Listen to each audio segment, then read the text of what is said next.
Já faz algum tempo que eu não falo sobre os meus livros favoritos do gênero conto por aqui no canal, e como é algo que eu gosto muito de fazer, é algo que eu gosto muito de ler, eu resolvi trazer mais um episódio desse quadro que tem por objetivo mostrar para vocês grandes livros de contos, pelo menos de acordo com aquilo que eu considero um grande livro de contos. Então vem comigo que hoje tem mais 5 dicas de livros de contos incríveis para vocês conhecerem.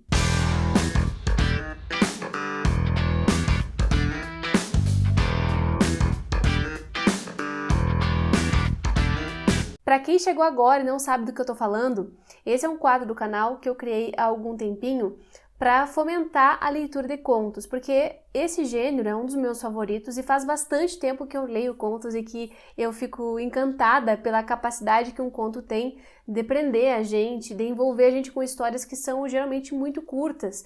E aí eu criei isso porque eu sei também que muita gente não lê, não tem o costume e não sabe por onde começar. Então, para quem chegou agora e ainda não sabe dos outros livros que eu já recomendei aqui nessa série, eu vou deixar aqui embaixo na caixa de descrição do vídeo o link com a playlist completa, porque lá vocês podem ver, já tinha 3 episódios desse quadro e este é o 4º episódio, então quem quer começar desde o princípio, vai lá e assiste esses 3 primeiros, depois volta aqui e termina de assistir esse vídeo, que eu sei que vocês vão sair com dicas aí para encher uma lista inteira e para começar a se aventurar por esse gênero. E dessa vez eu separei 5 livros, tem livro físico, tem livro digital, tem livro brasileiro e tem livro de diversas regiões, mas especialmente latino-americanos, porque vocês sabem que eu venho lendo muita literatura latino-americana há bastante tempo e especialmente no ano passado eu li muita coisa em espanhol também no original por conta de alguns cursos que eu dei de leitura e conversação e eu acabei lendo junto com outras pessoas contos incríveis nesse idioma e são livros que dá para encontrar na internet, tá? Então eu também vou deixar aqui recomendado na caixa de descrição do vídeo os livros que eu tô mencionando, se vocês quiserem comprar, dá para dar uma olhadinha na sinopse, nos valores, nos formatos, muita coisa se encontra em âmbito digital, gente, então vocês podem dar uma procurada porque eu tenho certeza que ninguém vai se arrepender, quem tem a possibilidade de ler em espanhol vale muito a pena também conferir. Mas antes de eu continuar e começar aqui a falar sobre os livros, né, sobre esses contos e por que eles entraram nessa lista, eu quero lembrar vocês de deixar um like nesse vídeo, porque isso faz com que ele chegue a outros leitores que também podem gostar dessas indicações de contos que eu estou fazendo aqui, de deixar um comentário também falando dos seus livros preferidos de contos e também se vocês já leram algum desses, essa conversa é sempre muito gostosa e ajuda um monte também a propagar o conteúdo do canal por aí e se inscrever se ainda não forem inscritos, porque gente, isso faz toda a diferença para quem tá aqui desse lado criando conteúdo. Eu juro para vocês que não custa nada, mas faz toda a diferença. E claro, para aquelas pessoas queridas e amadas e maravilhosas que gostam de apoiar o trabalho da gente que tá desse lado aqui da tela, quem puder apoiar meu trabalho também financeiramente, dá para ser membro do canal e com isso financiar aqui essa criação de conteúdo que eu trago para vocês com todo o carinho. Dá para ser só apoiador a partir de R$ 4,99, mas dá também para fazer parte do Clube da Jéssica, que é o clube de leitura daqui dos apoiadores do canal a partir de R$ 7,99 por mês. Gente, todas as informações estão nesse botão de Seja Membro, então deem uma conferida e considerem apoiar o meu trabalho. Lembrando que o apoio é de todas as maneiras, né? Apoio não só financeiro, mas também esse apoio que vocês me dão de curtir os vídeos, de deixar um like, de deixar um comentário, de compartilhar, isso faz toda a diferença também. Muito obrigada a todo mundo que me ajuda aqui a propagar o canal. Nem todos os livros que eu vou mencionar aqui têm resenha, eu acho que, na verdade, desses que estão aqui, só um tem resenha até o momento, mas eu espero trazer mais conteúdo sobre eles em outros momentos e quando tiver resenha eu vou deixar recomendado o vídeo, enfim, um lugar onde ele aparece. O primeiro livro que eu quero começar falando para vocês que é um livro de contos incrível, é um livro de contos que também é livro de estreia e eu tô falando deste aqui, Recortes para um álbum de fotografia sem gente, da Natália Borges Polesso, que é uma escritora brasileira, gaúcha contemporânea, e que eu adoro, tem uma prosa que eu adoro. E esse aqui, gente, foi um livro que eu li depois, bem depois de já conhecer bastante da obra dela. Eu comecei a ler a Natália pelo outro livro de contos que ela tem, que é o Amora, que é muito conhecido, muito bem comentado e que eu gosto muito também. Mas esse aqui eu li por último, assim, dentre esses de contos, né? E foi uma gratíssima surpresa, porque eu não esperava gostar tanto desse livro. Eu acho que dá pra dizer que ele tem microcontos, tá? Porque os contos são geralmente muito curtinhos mesmo, coisa de 1 página, 2 páginas no máximo, e que com certeza se ele fosse um livro em tamanho maior, não tamanho pocket, ele teria menos páginas do que ele tem. E ele está dividido em 4 grandes partes, mas todos eles giram em torno de coisas bem cotidianas, bem comuns, situações que são quase irrelevantes para o mundo em geral, mas que na vida dessas pessoas trazem transformações incríveis. Então tem momentos aqui de separação, tem momentos aqui de uma criança que está olhando para um formigueiro, e tem outros detalhes sobre relacionamentos, sobre sentimentos, sobre afetos, que vão sendo colocados nesses microcontos. Tem alguns que são um pouco mais abstratos e que a gente nem consegue direito conceber do que eles estão falando, mas eu acho que isso é uma boa parte da graça da literatura, quando ela desacomoda a gente. E aqui eu lembro direitinho que alguns dos contos eu fiquei, o que está acontecendo? Tem muita coisa da exploração de linguagem também, brincadeiras com os sons das palavras, tipo este conto aqui que é algoritmo, algo rítmico, né? E vai falar sobre rotina, sobre coisas, sobre o absurdo. A gente vai ver cenas de coisas como um balão voando por aí, um balão que se perde, enfim, são coisas muito pequenas mesmo, mas que dão como que uma possibilidade de congelar aquele instante e tornar ele uma coisa muito importante, sabe? E eu acho que poucas pessoas sabem trabalhar o comum como algo grandioso aqui que vale a contar uma história. Então, para mim, esse se tornou um dos livros que eu mais gosto, dos livros de contos, apesar do Amora, né, que todo mundo ama.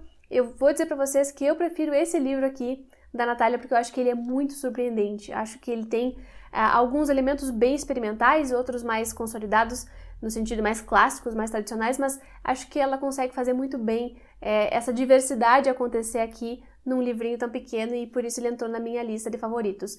Tem um vídeo em que eu falo sobre a obra da Natália Borges Polesso aqui no quadro Feito por Mulher, então eu vou recomendar que vocês vão lá assistir, porque eu também falei um pouco sobre esse livro nesse outro vídeo, e vale muito a pena que vocês confiram também para pegar outras dicas da Natália. Mas livro de contos que entrou para a listinha dos meus favoritos. E uma das minhas grandes descobertas do ano de 2022, em termos de gostos pessoais aqui, foi a leitura da Elena Garro, que é uma escritora mexicana que eu passei a amar imediatamente, desde que eu li o primeiro conto dela. Foi uma dessas autoras que eu falei para vocês que eu li porque estavam no meu curso de leitura e conversação em espanhol. Eu queria muito conhecer a obra da Elena Garro e eu já tinha aqui 2 livros dela. Esse aqui, né, que é o Contos Completos, Cuentos Completos, que sai pela Alfaguara, é uma edição bem generosa, cheia de coisas aqui dentro, e eu tinha também um romance, né, que eu também li no ano passado, se tornou um dos favoritos do ano, favorito da vida, mas os contos foram por onde eu comecei a ler a Garro, e gente do céu, que coisa incrível essa mulher. Eu gosto muito de recomendar textos para vocês que eu considero muito bons, alguns são pelo tema que inova, outros são pela estrutura, isso aqui é tudo junto ao mesmo tempo, uma excelente qualidade de texto mesmo, em que a gente fica admirada lendo, sabe? Mas também é um texto gostoso, um texto diferenciado. A Garro estava escrevendo ali entre 50, 60, e esses contos, eles trazem muito da época, só que eles não são desatualizados. Por exemplo, aqui o que eu chamo a atenção bastante é que na obra da Garro sempre aparece um pouco da realidade dos indígenas, e isso não era algo comum de se fazer naquela época. E ela sempre estava trazendo algum personagem que é indígena e que mostra muita coisa que acontecia no país. Mas não só, né? Vai falar de quaisquer outros temas, na verdade. Ela fala sobre tudo, fala sobre amor em alguns contos, fala sobre gênero em boa parte deles, e como esse aqui é o livro de contos completos, eu vou falar para vocês de contos favoritos de um volume só, porque eu não li todos ainda, mas eu li uns 2 ou 3, e desses aqui eu queria destacar o primeiro volume de contos que está nesse livro, que é o La Semana de Colores, que é uma coletânea que saiu em 1964. E nesse livro, nesse primeiro livro aqui, La Semana de Colores, a gente tem contos muito divertidos, muito loucos, muito diferentes. O primeiro é, por exemplo, La culpa es de los Tlaxcaltecas. Esse conto, ele mistura um pouco de realismo mágico, tem uma coisa de viagem no tempo aqui acontecendo e uma relação que se dá entre esse tempo, né, entre uma mulher da contemporaneidade aqui do texto e um indígena de outro século.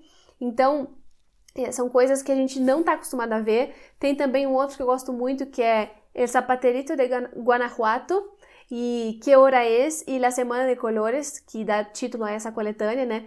Mas tem outros também muito bons. Só que esses 4 contos, eles já me explodiram a cabeça em termos de literatura latino-americana e de literatura mexicana também, né? Que tem muita produção, tem muita coisa boa acontecendo, mas esse aqui realmente entrou para os meus favoritos. Então, Agarro como contista já é uma das minhas favoritas. Eu poderia até arriscar e dizer que este é um livro favorito, né? Esse livro completo aqui, mas eu vou ficar só com esse primeiro, A Semana das Cores, né? La Semana de Colores, que realmente foi um acontecimento na minha vida.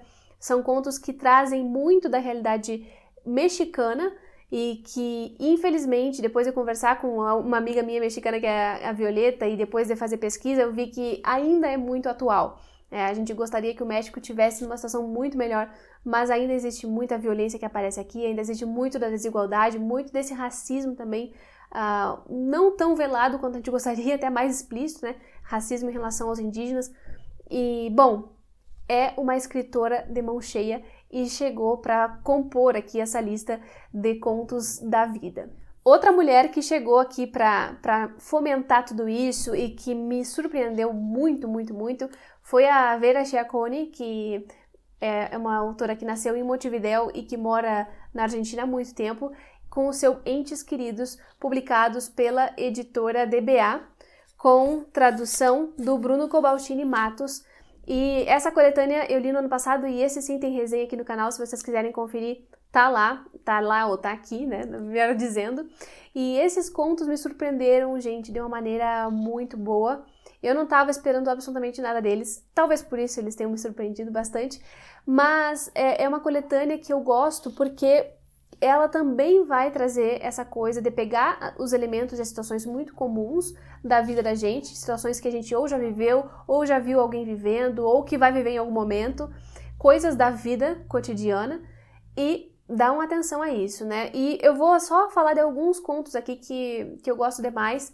Tem um que a gente vai ver 2 irmãos pequenos, o irmão tá com o braço machucado, o pulso machucado, não me lembro se foi um dedo que ele machucou, mas tá com a mão ali meio imobilizada, eles estão vendo TV, esse irmão e essa irmã, e eles estão naquelas brigas que são típicas de irmãos pequenos, né, aquela picuinha, e ao mesmo tempo que ela foca nisso, nesse problema tão singelo que é briga entre irmãos que estão vendo um desenho animado, quem vai trocar o canal, que desenho que vão ver, tem por trás disso uma discussão entre os pais que não se mostra, uma violência que está ali subliminar e que a gente não tem acesso, mas que a gente vê que está todo mundo tentando não falar sobre isso, todo mundo pisando em ovos. E esse tipo de constrangimento, esse tipo de situação, eu acho muito bom quando vem na literatura, porque às vezes a gente esquece, né, que a literatura não é feita só de grandes acontecimentos, de grandes heróis, de Ilíadas e Odisseias, né? Tem pequenas Ilíadas e Odisseias na nossa vida comum, e quando isso aparece no texto eu fico muito contente. Mas é a forma da escrita dela também, ela é muito boa, ela tem uma mão incrível. E um dos meus contos preferidos aqui desse livro é o conto que vai falar sobre 3 irmãs. Uma delas acaba de morrer e as outras 2 vão ter que preparar o velório, o funeral, de alguma maneira. E aí, quando elas começam a falar sobre isso, a gente vai vivendo toda uma história familiar, todo um problema muito maior do que aquilo que aparenta, relações estranhas acontecendo ali dentro, brigas e também um pouco de certo tabu aqui entre esses familiares que só se vão mostrar nesse momento do funeral, né? Que são os momentos mais complicados mesmo, que a gente mostra a quem a gente é, né? Então, esse tipo de coisa me encanta. E a escrita dela, como eu falei para vocês, também é muito, muito boa. É um livro que me pegou totalmente e eu tenho resenha então aqui para comentar com vocês melhor sobre ele. Quem quiser assistir e ver um pouquinho mais de outros contos também, eu deixo a recomendação. Mas ó, livraço, gente, confiem. E como eu tô falando aqui do Rio da Prata, eu também preciso falar dessa maravilhosa que é a Samantha Schweblin e indicar para vocês um livro de contos que se tornou um dos livros da vida, que é o Pássaros na Boca. Nesse volume que eu tô segurando aqui, a gente tem Pássaros na Boca e Sete Casas Vazias, são 2 livros diferentes dentro de um volume só, publicado pela editora Fósforo e com tradução do Joca Rainers Terron. Esse livro eu ganhei de presente do Lucas, querido, do Diário de Leitura, que me acompanha aqui, e eu já conhecia a prosa da Samantha Schweblin, já tinha lido O Distância de Resgate, já tinha lido Kentuckys, e eu tava louca para ler esses contos. Também foi uma leitura que eu coloquei no curso de conversação em espanhol, então eu li em espanhol o Pájaros na Boca, e gente, que contos maravilhosos! Aqui a Samantha, talvez, ela seja a representação daquilo que é mais clássico do conto latino-americano, aquilo que o Cortázar falava de pegar a gente por nocaute, né, que seria o trabalho do conto, surpreender assim. E a Samantha tem um tal domínio narrativo que a gente fica alucinada já desde o primeiro parágrafo. Eu juro pra vocês, não teve uma aluna minha que não tenha comentado isso, que logo no primeiro parágrafo já tava assim, o que tá acontecendo? O que é isso aqui? Porque ela gera uma espécie de tensão, uma espécie de terror, mas não é terror de monstro necessariamente, um terror de alguma coisa assim, grandiosa externa. Muitas vezes o terror é aquilo que tá dentro da cabeça da pessoa, sabe?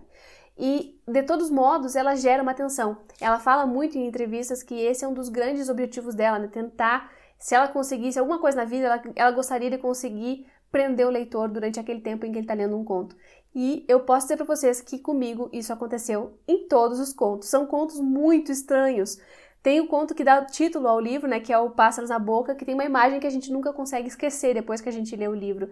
Mas não só, né, tem o Cabeça contra o Asfalto e tem outros tantos que eu acho incríveis, tipo o Rumo à Alegre Civilização, né, e o Mulheres Desesperadas, por exemplo, são alguns dos meus favoritos aqui dessa coletânea, e eu não tenho como não recomendar esse livro para vocês, gente. Para mim, esse é o melhor livro de contos da literatura contemporânea latino-americana. E eu já falei aqui nesse mesmo quadro sobre As Coisas que Perdemos no Fogo, da Mariana Enríquez, que é outro que eu adoro, é outra argentina incrível. Mas eu tô para dizer para vocês que, para mim, Samantha é uma contista ainda melhor que a Mariana. Só para dar uma comparação, eu sei que vocês gostam de comparações, né? Eu continuo amando Mariana Enríquez, mas isso aqui, como isso aqui, eu fazia tempo que não via. Então, recomendo com muita força o Pássaros na Boca. Os Sete Casas Vazias eu também tenho certeza que dá para recomendar, só que como eu não li todos os contos ainda dele, tô terminando, eu fico meio assim, mas o livro inteiro, né? Leiam Samantha Schweblin, contista, que vocês não vão se arrepender. E para encerrar essas recomendações de hoje, com mais uma latiníssima, fechando esses 5 livros aqui incríveis de latinas, eu preciso recomendar para vocês o Te Adoro e Outros Relatos, da Cristina Pérez Rossi, que é uma escritora uruguaia. Gente, esse livro aqui, tô mostrando no Kindle, ele tá por quase sempre R$ 5,90, tá? Já teve até mais barato que isso. Mas é uma coleção de flash relatos e que tem alguns dos seus contos. Aqui, nesse caso, são 5 contos reunidos. Imaginem, um livro com 5 contos reunidos, é pouca coisa para uma coletânea, mas é parte dessa coleção que também tem outros títulos e outros autores muito massa. A maioria deles é edição gratuita, porque geralmente é um conto. Então, procurem aí Flash Relatos, se vocês querem ler mais em espanhol, se vocês querem começar a ler em espanhol e conhecer escritores incríveis. Tem não só hispanohablantes, tem outros de outras origens que estão aí nessa coleção. Mas, Te Adoro e Outros Relatos traz vários contos que me chamaram a atenção, porém, 3 deles entraram para os meus favoritos da vida. E eu vou falar rapidinho sobre cada um deles. O primeiro que me chama muito a atenção, na verdade, deixa eu até consultar aqui o nome porque eu tô me confundindo agora entre eles. Mas, deixa eu ver. Te Adoro e Outros Relatos, a gente tem o primeiro que é Desastres Íntimos. É muita confusão na minha cabeça porque eu tava discutindo esse livro há pouco tempo. Então, esse Desastres Íntimos tem também em outra edição, tá? Em outra coleção. E ele é um conto incrível porque ele vai falar sobre essa coisa medíocre que é ter um problema doméstico e não conseguir resolver porque a gente está completamente presa por uma crise emocional, né? Então, aqui, o Desastres Íntimos, por exemplo, é isso, é uma mulher, basicamente uma mulher que não consegue abrir uma tampa de uma garrafa de água sanitária, de uma embalagem de água sanitária. Ela não consegue abrir, ela entra em crise e começa todo um fluxo de consciência por causa disso. E eu acho, mais uma vez, que isso se repete aqui. Eu já falei pra você sobre o primeiro livro que estava aqui nessa lista, que é trazer coisas cotidianas, comuns, corriqueiras, que ninguém dá bola, e colocar no livro e mostrar a relevância daquilo. Que, na verdade, nunca é só aquilo por si, né? Sempre traz outras coisas por trás. Então, aqui ela vai fazer essa crítica não só aos papéis de gênero, porque ela é uma mãe que está ali atrasada para o trabalho, não consegue dar conta de tudo que tem que fazer, trabalho, filho, escola do filho, limpeza da casa, a terapia, não sei o que, o trânsito. Não só isso, mas também sobre mercado laboral, vai falar também sobre desigualdade de gênero, vai falar sobre relações íntimas, vai falar sobre maternidade e vai falar sobre outras tantas coisas aqui que são muito divertidas também, muitas vezes. E os outros 2 contos que eu gosto muito nesse livro são o Session. O Session vai falar sobre uma sessão de terapia que é inacreditável. O terapeuta liga para o paciente e ele que é analisado. É uma coisa muito engraçada. É também toda uma crítica à intelectualidade, à academia, ao pensamento ocidental. Enfim, muito massa. E o que eu mais gosto também desses que está aqui é o Teodoro, né, que vai trazer uma relação de uma moça com o seu professor, e a gente vai ver muitas coisas sobre gênero também, sobre padrões de relacionamento e sobre surpresas de que as mulheres também podem fazer outras coisas que não estão no script. Então, ela tem uma escrita maravilhosa, tem temas que são bem peculiares, tem muito, em alguns contos tem um elemento fantástico aparecendo aqui, e tem erotismo, e tem uma escrita deliciosa, então já se tornou uma das minhas escritoras favoritas. Eu não poderia deixar de falar sobre Cristina Peri Rossi, contista, aqui com vocês. Porém, ela não é só contista, ela também escreve poesia e ficção, então, ficção em prosa, né? Digo, romances. E por isso eu quero deixar essa forte indicação aqui para vocês. Bom, gente, é isso. Esses são os 5 livros que eu queria comentar com vocês nessa edição do quadro Contos da Vida. Espero que vocês tenham gostado e que vocês vão atrás desses livros, porque vale muito, muito a pena, eu juro. Acho que vocês não vão se arrepender. E é isso, eu vou ficando por aqui. Muito obrigada pela companhia até o final do vídeo. Muito obrigada a todos os apoiadores que fazem com que eu continue por aqui, e a gente se vê no próximo.